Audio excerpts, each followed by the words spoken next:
Hey everyone, it is Luke with TimberTax, Washington CPA, and I'm here today to talk to you a bit about cash flow forecasting. So before we do that, I'm just going to make sure that the audio is working and that you can hear me. I know I'm doing this for the first time public through Zoom, so I can share my screen and walk you through this. And I want to make sure the audio works also. I know there's a bit of a delay, so I want to make sure that I am good to go, and then I'll dive right in. This should take probably 20 or 30 minutes, and what I'm going to do is just walk you through a template. And I'll make sure you have the link.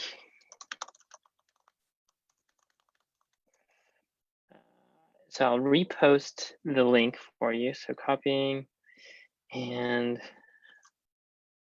link to, oops, let me make sure. Make sure that we're good. Okay, so I'm going to count on you to send me comments or messages, and I'll check as we go through here. So essentially, I know that there's a lot of uncertainty going on right now with some people maybe having to work from home, maybe some events or gigs that are getting canceled, especially if you're an artist, or a lot of you might be wedding photographers, and there might be some uncertainty around whether you're going to have those weddings coming up. And something that we can do to help prepare for these types of things is a forecast. And usually there's a few different versions of a forecast to do, but I'm going to walk you through the simplest, most basic way to do it in Excel. And if you follow this along and have questions, you can ask right now. You can also send them to me afterwards. But I believe there is a link. I'll make sure that I post it in the open the open group, so that way, okay, it should be on there in this event. The post I put on there, it's a form. The link looks a little bit funky, but I put it there. Then you'll get an email for the actual Excel file. So with that, I'm going to just jump right into the actual file here. So once you've got the Excel workbook open, it'll look like this. And what I'll do is really stick to the basics. And what I did is I color coded this by data entry and formulas. So anything that's like bluish gray is something that is a formula that you shouldn't have to edit manually. And anything that's more like the yellow or orange is what you need to manually input. And it is recommended that every small business has some sort of a 13-week forecast. And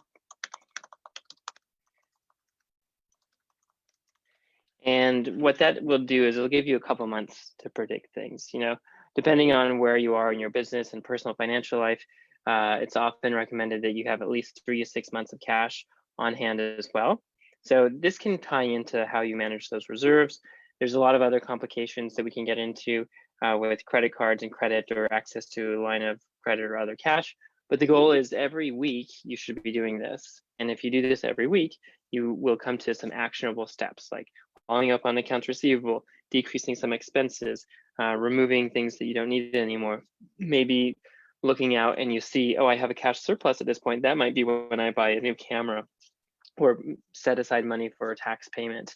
And so this template I have here is really just the very basic 2 weeks. And all you have to do is copy this and paste it, update the week. You can use any day of the week. It doesn't matter, whatever day makes sense to you. What I would actually do here, I have the 19th, but what I'll actually do is put on the week of the 18th, just because yesterday is done and we know the ending balance is there.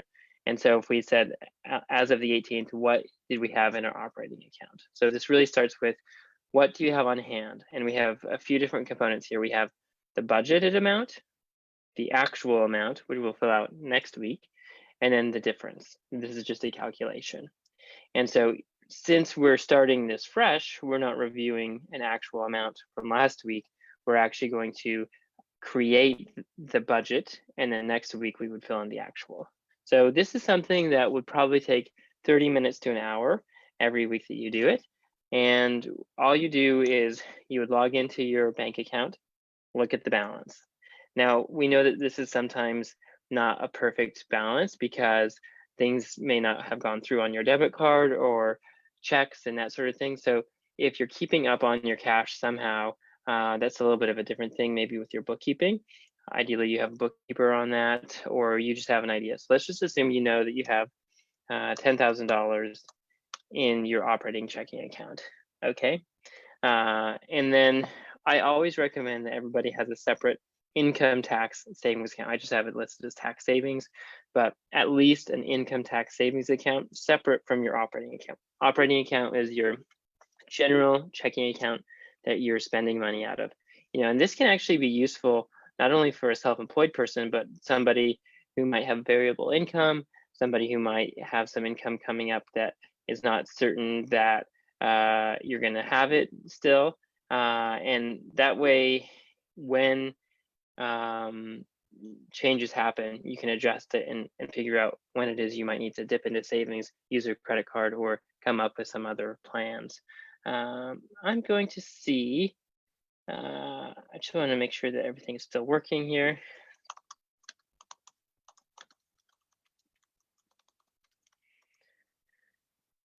So you'll have your bank accounts open. Let's assume that you have $5,000 sitting in here, okay? Now, what you would do is go through your expected budget. And an easy way to do this might be to look through the last week's expenses. And then, of course, there's some things that happen monthly. So the week of March 18th, if I know that on the 19th or 20th, there's always some sort of recurring office expense, let's say it's $100, but perhaps that wouldn't happen on the 25th. So what you should really do is go through this, and I'm going to assume that travel is pretty much zero for this week and probably for next week too, just with the current situation. And I might even put in contractor as a zero, but then the week of March 31st, I'm going to say, okay, maybe we have $5,000 in contractor expenses if we pay contractors maybe once or twice a month. So the real work of this is getting through the budget for the 13 weeks for every one of these line items. And you can insert in any new things, delete stuff that doesn't matter. The key is just make sure your formulas still work to add up all the totals. Now,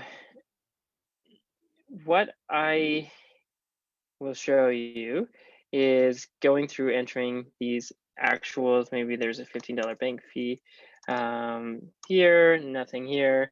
Maybe you have a credit card payment.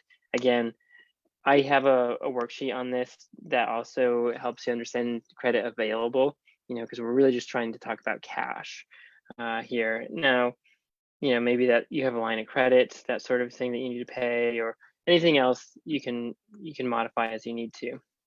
So we really have a section of budget, actual, variance, and then we have starting points, so like your actual accounts, and then you have outflows, and then you have a total outflows, and then inflows being collections of accounts receivable. These are invoices you've sent out to clients who owe you money.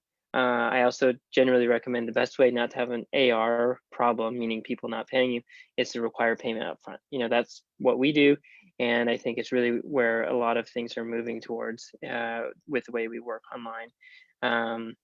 Maybe you have an idea of your sales forecast of what your new clients are getting. Maybe you have some sort of recurring payments coming in, revenue coming in. And then again, here's other. Okay, so I have other on two sides here, but other inflows could be a loan. It could be an investment. It could be just cash in from your personal account if we're talking business. And then this is automatically calculating based on your outflow and your inflow, the net flow. So you can really think of cash flow kind of like a reservoir, okay? So this might be how much water is in the reservoir to start. This is how much water is running out if there's a dam at the other end of that reservoir into the river. And then this is how much is coming in from stream up above. So maybe the melting glaciers coming into your reservoir. And this net flow figure is going to show you, okay, my cash is going down overall. And then maybe it's going up if you have more in than out. And what you can do with that number additionally is this idea of, if you have $15,000 of cash and you have 1,100 going out, that means you have less than 15 weeks of cash if this were to go on forever, the same each week.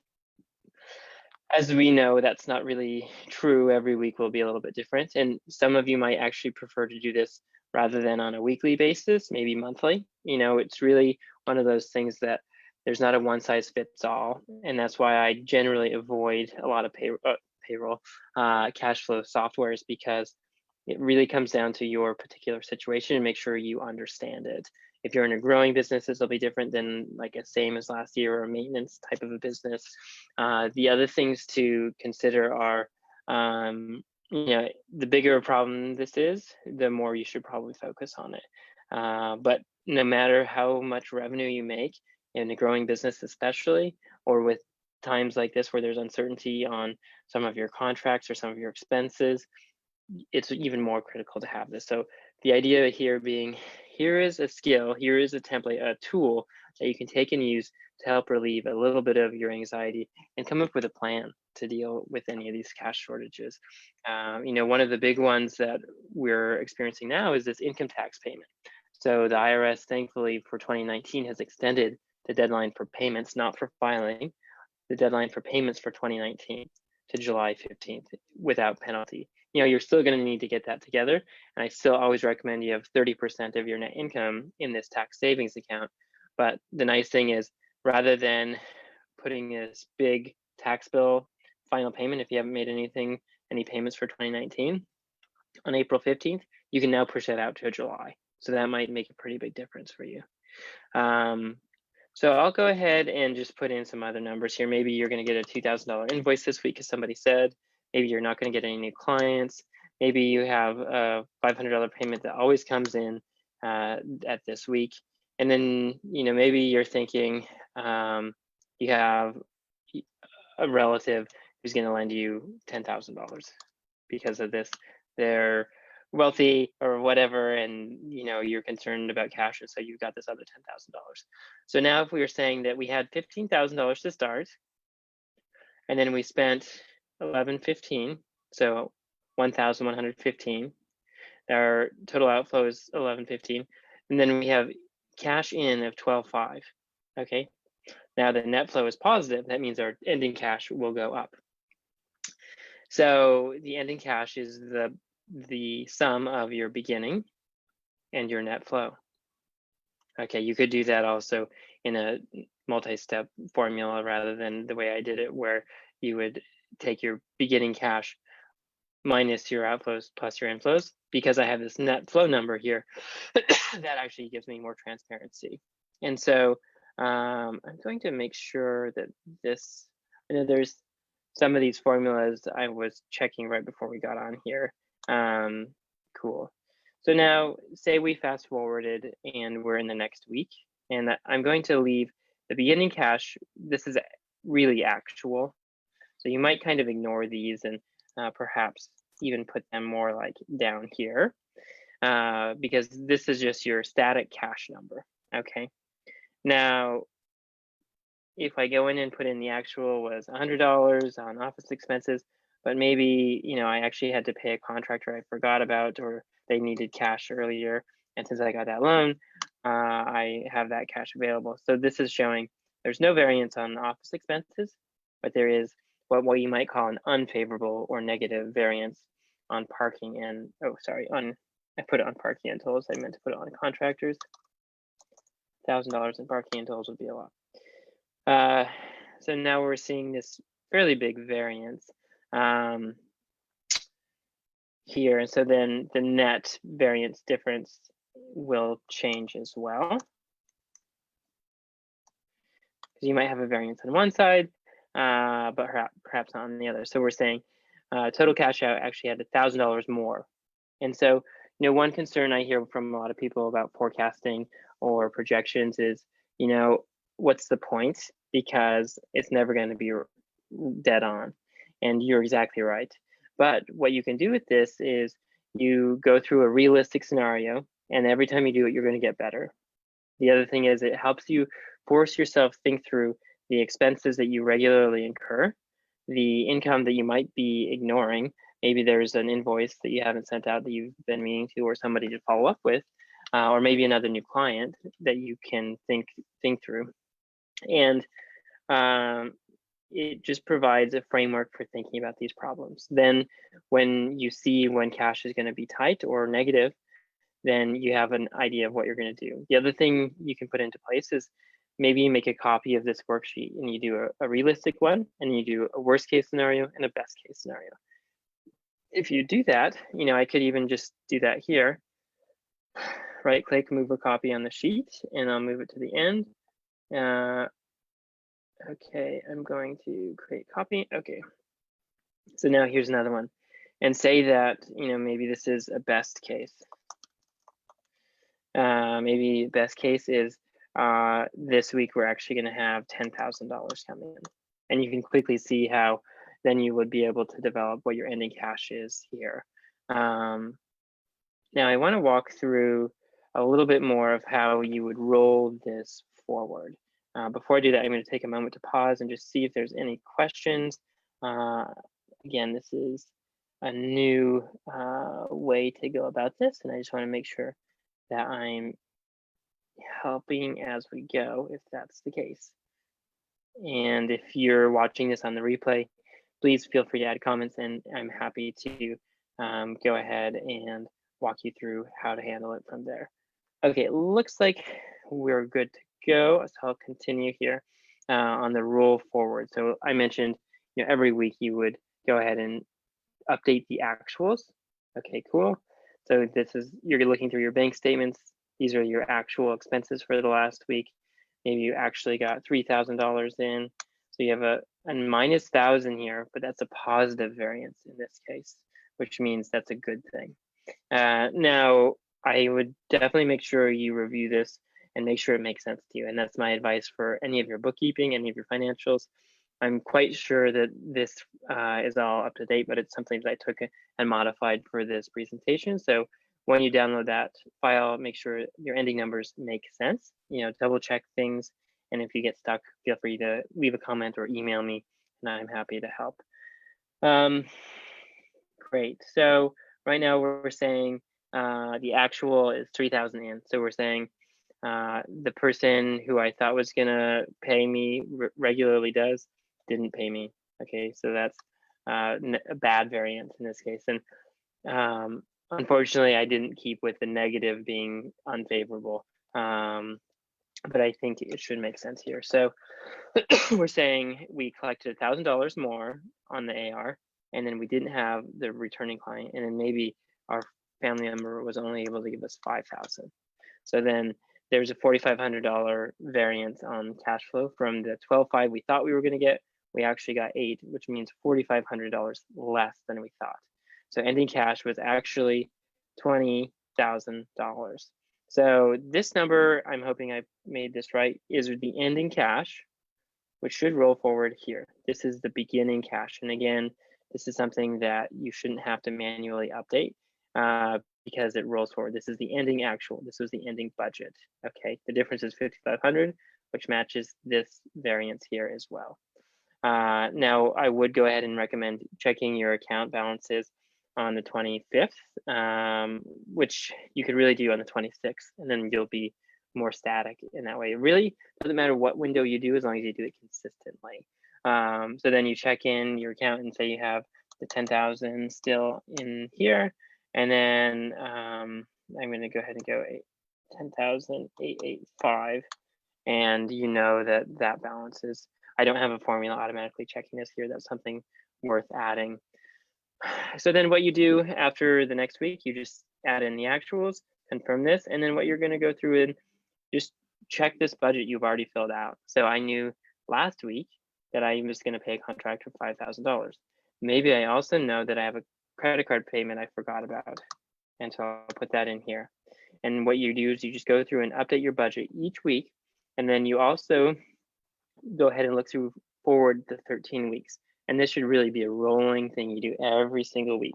So then you might delete this and then add on another week after that, or just hide it, something to that effect. And if you do this every week, you're going to be so on top of your cash and feel a lot better about knowing where it's going, how to manage it, and some actionable steps. Reducing expenses, outflows, increasing your AR. Like, some of this sounds pretty obvious, but quite oftentimes we might be sending invoices, but we don't have a regular process for following up on them. Or maybe, one of your goals is new clients, and if this is at 0, that might be help inform where you're directing this info. Cool. So I think that really covers it. I'm going to leave it there. Again, if you have any questions about how to do a cash flow forecast, or how to get help with this stuff, I know this is an uncertain time. I'm absolutely happy to get on a call with anyone, especially current clients, also potential clients, and really just anybody, even if you're not a potential client, if you're somebody whose income is at risk or has been removed, or maybe you have a big medical expense coming up related to this, I'm happy to help walk you through how this would work.